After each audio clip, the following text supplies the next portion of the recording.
Неоготика – один из неостилей, сложившийся в европейском искусстве XIX века в период историзма, имеет несколько фаз развития и различные региональные варианты. В стиле неоготики архитекторы возрождали формы и в ряде случаев конструктивные особенности средневековой готики, но с иным историко-культурным содержанием. Неоготическое движение возникло в Англии в 40-е годы XVIII века, развивалось во многом параллельно с медиевистикой и поддерживалось ее идеологией. В Англии, Германии и Франции неоготика имела не только национально-романтическое, но и ренессансное содержание, поскольку средневековая готика в странах Северной Европы, в отличие от Италии, Греции или России, является национальной классикой.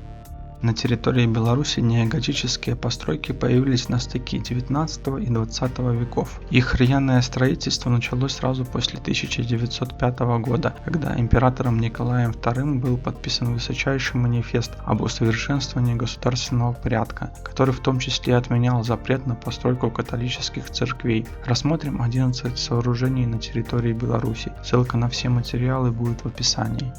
Красный костел в Минске – сооружение не только эффектное и сакральное, но и мистическое. Более чем за столетнее существование он выстоял практически без разрушений. Есть сведения, что самому Машерову не нравилась непосредственная близость храма с домом правительства, настолько, что он собирался отправить его под снос, однако столичная интеллигенция отстояла уникальное строение. В советский период костел претерпел лишь одну перестройку. В 8 километрах от МКАДа находится одно из самых красивых имений на Минщине – Прилукская усадьба. Впервые поместье упоминается в 1651 году. В 1815 году Прилуки перешли к маршалку шляхты Франтишку Ашторпу, после к его зятю Антону Горватту. Это он перестроил усадебный дом в неоготический дворец. Крестовоздвиженский костел в Вилейке был возведен по проекту архитектора Августа Клейна. Несмотря на неоготический стиль, храм пронизан духом белорусского зодчества. В 1915 году в ходе Первой мировой войны Крестовоздвиженский костел попал под обстрел, а затем 6 лет стоял закрытым. Костел в Вилейке реставрировали в 1988-89 годах. Мастерам удалось частично восстановить первоначальные фрески, а затем старинную икону Матери Божией Острабрамской и древнюю емкость для омовения рук. С 1990 года храм снова был передан католикам и действует до сих пор. Костел Святого Алексея в Ивенце относится к архитектурным памятникам XX века. Строительство храма в стиле неоготики велось с 1905 по 1907 годы на месте старой деревянной часовни возле кладбища по проекту Михаила Готовского.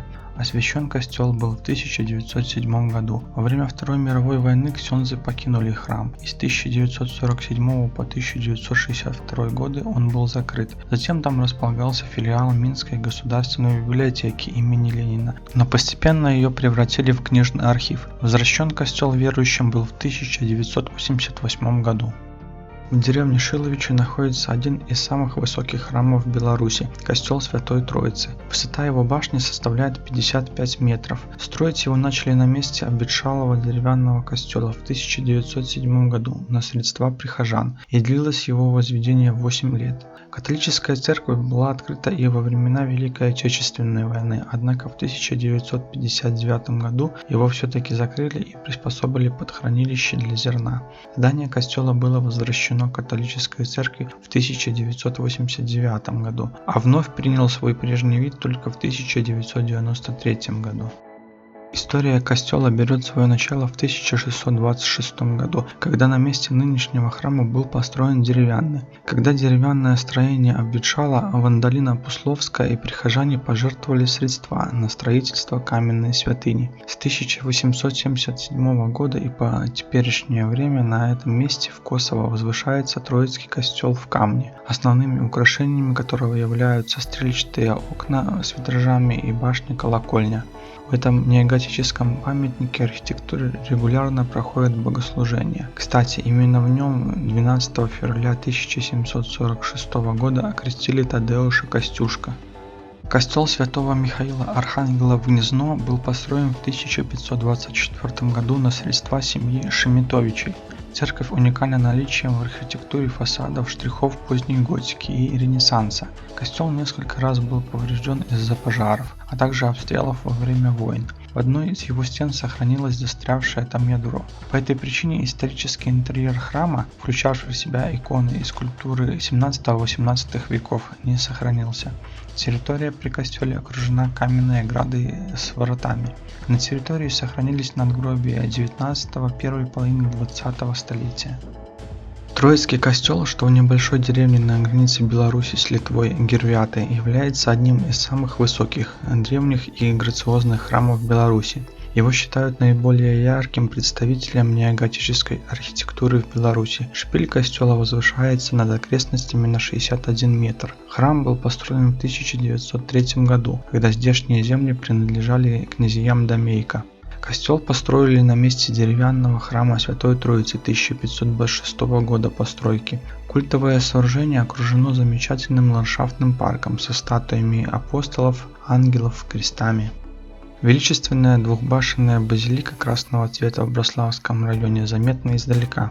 Это в местечке Видзы на 59 метров возвышается костел Рождества Пресвятой Девы Марии, строившийся с 1909 по 1914 годы. Католический храм возводился по проекту архитектора Вацлава Михневича в архитектурном стиле неоготика. В Первой мировой войне сооружение было серьезно повреждено, но к 1920 году его восстановили. В память о тех событиях в стену храма был вмурован снаряд, однако во время Второй мировой войны костел также пострадал. В послевоенный период в нем был организован склад, зернохранилище, а позднее и вовсе спортзал. В 1989 году костел вновь стал действующим, после чего начался продолжительный процесс реставрации. Костел строился в 1852-1857 годах под руководством архитектора Густава Мшахта на средства пана Игнатия Лопатинского в честь его умершей жены Марии. В 1865 году представители царского правительства конфисковали храм, а в 1872 году он был освящен в Воскресенскую церковь. Теперь его в шутку иногда еще называют православным костелом. В годы тотального атеизма в нем разместили склад химикатов. Затем в здании размещались бар и концертный зал. В 1989 году храм осветили как православную церковь Успения Пресвятой Богородицы, и богослужения возобновились. Костел был построен на месте Свято-Троицкого костела из соснового дерева, возведенного в 1756 году. К 40-м годам XIX века деревянное сооружение существенно обветшало, поэтому возникла необходимость в строительстве нового храма. В связи с этим в 1842 году реческое дворянство обратилось к правительству с просьбой разрешить им построить на месте прежнего костела небольшой каменный храм. Однако проект нового здания был одобрен и утвержден более чем через полвека, 8 июня 1899 года. В 1903 году костел был освящен под титулом Святой Троицы. В настоящее время, после проведения реконструкции, костел является действующим. Минск знает еще об одном сооружении неоготического стиля. Одна из водонапорных башен сохранилась до наших дней в районе железнодорожной больницы по улице Автодорской, 3. Башня построена в начале 20 века из красного кирпича со сложными бордюрами и карнизами. Она снабжала водой больничные корпуса железнодорожной больницы, станцию и паровозное депо. Кстати, это единственное в Минске инженерное сооружение начала 20 века, дошедшее до нашего времени. Но немногие знают, что водонапорная башня находится в частной собственности. Каким образом физическому лицу удалось выкупить объект исторического значения, для меня остается загадкой.